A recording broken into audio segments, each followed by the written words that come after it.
Good morning, everyone, or what is good morning in Australia. I'm Matt, and I thought I would bring you my first look at Dungeon Saga Origins. Completely unscripted, unedited, so this could actually be an absolute disaster, but let's see how we go. So I was very fortunate. I know some of you in the US got yours delivered a little bit earlier, but I had this arrive on my doorstep yesterday, and I was very pleased to be able to have it to Christmas. I'm hoping to play a bit of this with the family over the holiday period while I have a few weeks off. So I'm going to take my trusty hobby knife and have a look inside. And open up here. First thing that we have is a nice little touch. Merry Christmas from the team at Mantic. Oh, what's this? Matt would bear you 1,000 children. Love, Ronnie. Huh, that's nice. No, just joking. Standard little Christmas message from Mantic, but knowing that they'd get it out, that's a nice little touch. Now on top we have, I can't even remember what I pledged, to be honest, so this is going to be a surprise to me. Ultimate Pledge extras. I'm going to have to take off this blurred background, I think, so that you guys stop getting that. There we go. So, Ultimate Pledge extras. We'll take a look inside at the minute. Doesn't make sense to look at the extras first. And then what we have is the main coup de grace,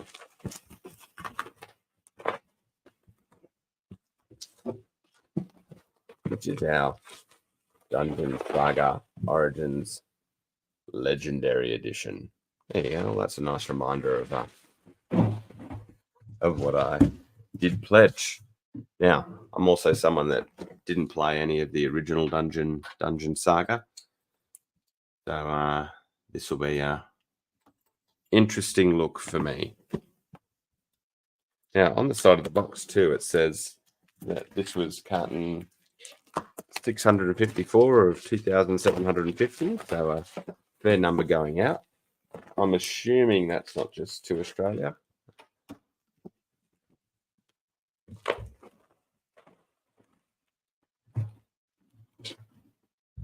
And so, of course, we've got what to expect on the back.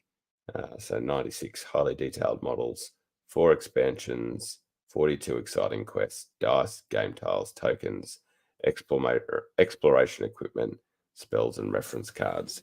So I think some of that is specific to the Legendary Edition. Maybe some of you can let me know in the comments if that is not the case.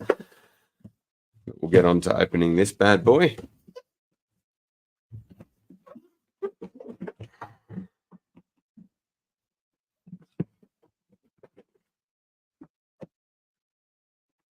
Smooth so far, isn't it? Taking a while there.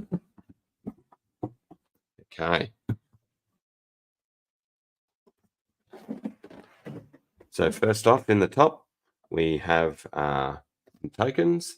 So they've been upgraded from memory from the Kickstarter to a nice thick cardboard. So they're completely reusable. They're not going to get destroyed that easily. A little bit of advertising in there, ambush and terrain crate, which is a good idea actually. And then we've got our quick start guide. So what I'm liking about this is that quick start guide is 2 pages. So my real hope of this has been, nice and simple, that I might be able to play with the family and have some fun. I'd picked up some other miniature style games recently and had found them that they were still too complex, that I was not going to be able to kind of include any, well, sorry, not that I wasn't going to be able to include anybody, but that the interest level would remain low because of the complexity. So the fact that that's 2 pages and not even full pages to start playing, I think that's excellent. It looks like we have some sort of area to store cards, which is always handy. Then we have a tray of miniatures. Now, of course, people tend to love or hate single pose miniatures.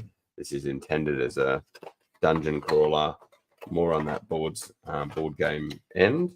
So I'll show you the full tray first, and then we'll see if I can get any close enough to the camera for you to have a good look. But immediate look is that the detail on these guys looks incredible. You know, wouldn't really be able to translate over to Kings of War easily unless you're clipping the bases off. But let's see. Let's show you some models here. This looks like some sort of Revenant, which, you know, I don't mind the Mantic skeletons already, but this guy's got some pretty decent detail on him. I think that's a great skeleton character. I don't think we'll get good focus there, unfortunately. Sorry. But these are some high quality miniatures for a board game. There's a nice little gobbo here.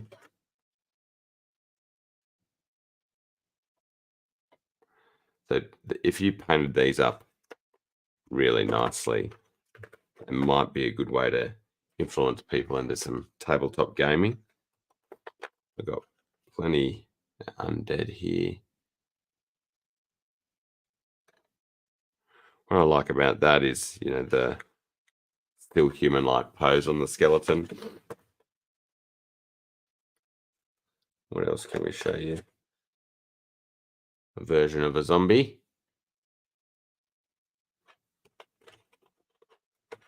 So this is mostly undeads. Here we go. Here's an interesting, maybe this would be a future version of a wraith or something. I quite like this, actually. I don't mind the current models, but I actually really like that. I mean, Defense 6 with the wraiths is meant to be about that ethereal, but I would use, if they were produced in a box for Kings of War, I'd certainly use a whole bunch of them.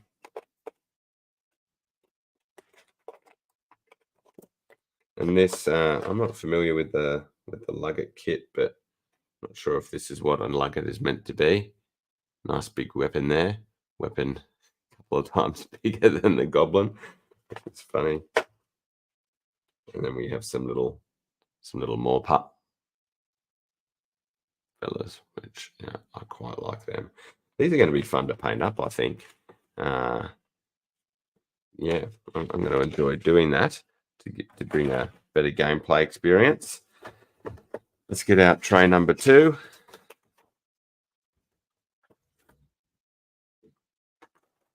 And so here we have from the Goblin range. These almost look stuck on, actually. So some of these might come off pretty easily, but I think it's a Bang It style guy from memory. Ooh, we have some Abyssal Dwarves in hard plastic, which these are really nice. Love the shields on these. This is direction of Abyssal Dwarves. That is nice. Although who'd play an evil dwarf, you dirty buggers. This is from the Twilight Kin range, the new Twilight Kin range. I printed one of these the other day. Looks pretty much exactly the same.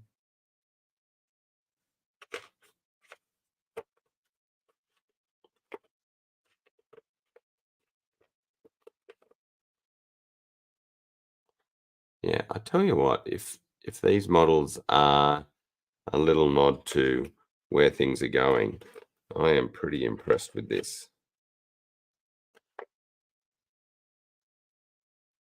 Some more Twilight Kin with bows. I know you're not getting full detail there, guys, but you can get the idea.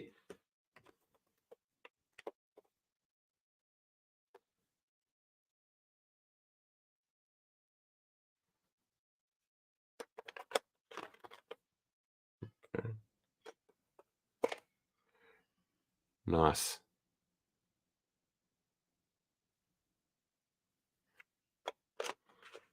Okay. And then we start to get into more human-esque models. So we have a nice model with spear.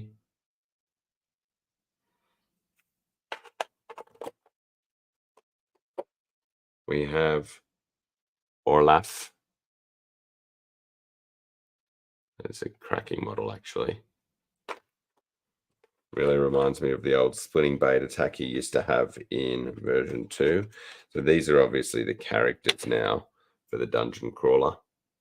So I'm not aware of all their names, but we've got some really nice detail on these models. And what I like is nice detail, but without the detail being too ridiculous. So meaning that, these guys could be painted up nicely quite easily. There is a little bit of detail to pick out, but it's not an obscene level of detail, making it really difficult for those of you that might not like painting so much.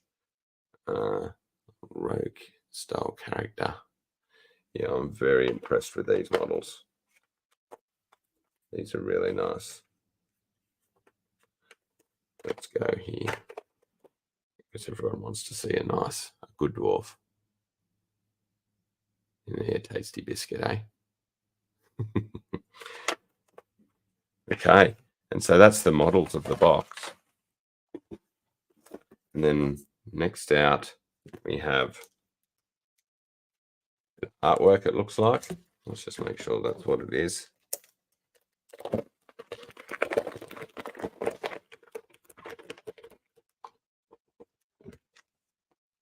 Yeah, different sheets there. Some different artwork, so that's cool. Might be able to put that up in your hobby room. I'm not sure if it's involved in the gameplay experience. And we've got the tiles, more tokens, and then board tiles. So I'll just open this up so you guys can have a look.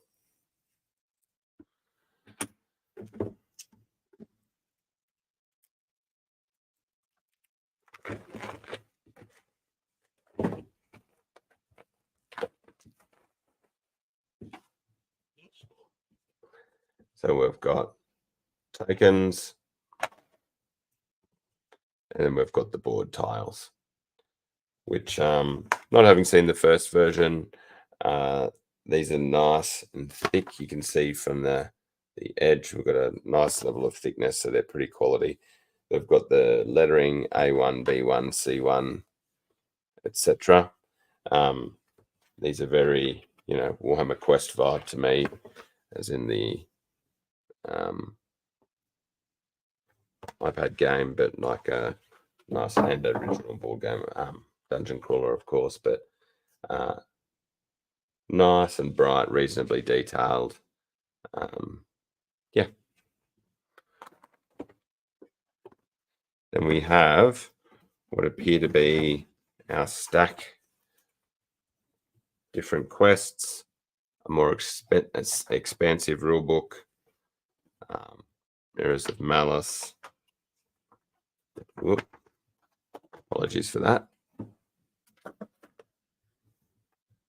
Darkness Under Deer, Trial of Tyranny, a whole bunch of different ones there. Daughters of Doom, Glimmer of Greed. So a nice bunch of different quests.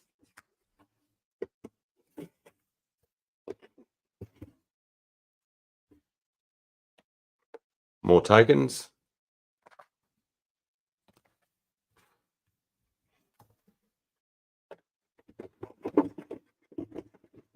And then we have the monster level bad guys. Okay. We've got a whole bunch of cards. Again, I mean, nice and big, not crowded, pretty standout, which is, I think, ease is what I'm hoping this game is about for me. Looks like there's some bosses at the back, some nice big die, and then our various cards.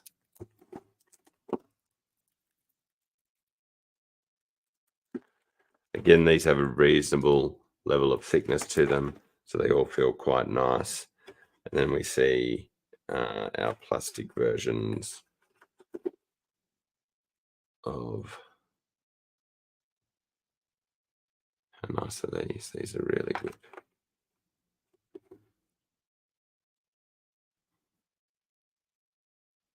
Obviously quite a big scale, but yeah, I like this as a variation on what I assume is the zombie trolls. Very nice, actually.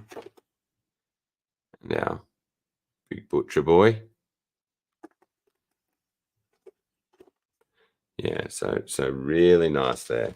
I'm really impressed with this kit so far. I think you know, it seems to be high quality. Some of you I know don't like the, like I said, don't love the single pose plastics. But I think for the style of game, this is going to be, you know, there's not a hell of a lot of other choice. As far as I'm concerned, if the detail's good and it does what it's designed to do it for, and then some of those you of course would still be able to use in gaming if you really wish to, particularly if you were prepared to put the effort into getting it off the base. Right, so that's the main box. Let's take a look into these other, the Ultimate Pledge extras.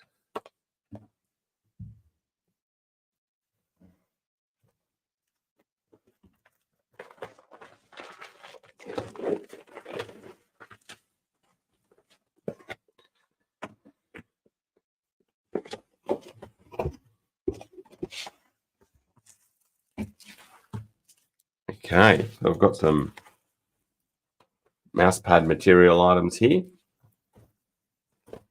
Can whack one of those under the computer. And then we have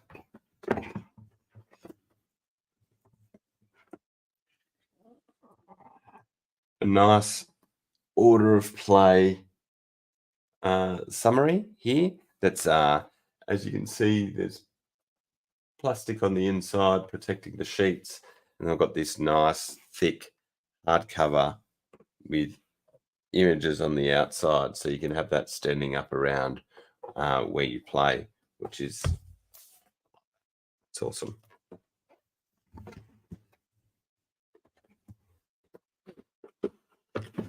And we have another box inside of it. She doesn't love that. Okay, extra bits and pieces. This is terrain stuff. Okay, let's open some of this up for you to have a look at. So again, seems to be single piece plastic things. Okay, so not completely single piece. So this is first little issue, looks like some of the softness on the plastic. We've got a little bit of warping on this. That's okay.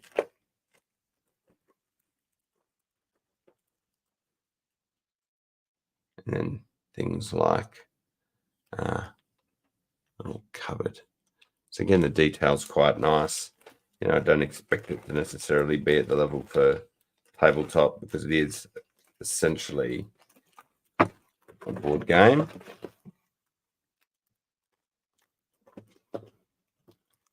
Another option here in different color for you. All right, this is more Hoard of Treasure stuff. I'm assuming this is like some of the stuff in Terrain Crate, but yeah. Pile of treasure. You know, this stuff I think is a slightly different material. It doesn't feel quite as nice as the models, but nor will it often. Lots of treasure boxes. And so that's the entirety of the box. We've just got about another big bags of that. Some more dungeony pieces. That's the way to complete your gameplay experience. So overall, I'm quite impressed with what's in this box. Obviously, not everyone will get all the terrain pieces if that's part of the extras, but as part of the game itself proper with the miniatures and that, I'm quite impressed with the color quality, and I think lots of people will enjoy painting that up if they choose to do so. But also the options for quick start guides to help get people in. I think that's an excellent idea. Don't know if it was part of the original game or not, given that I didn't play it, but I'm really looking forward to giving this a go. So at some point, we'll have to give you an update on how that goes. If you have any questions, pop them in the chat. But until next time, keep countercharging.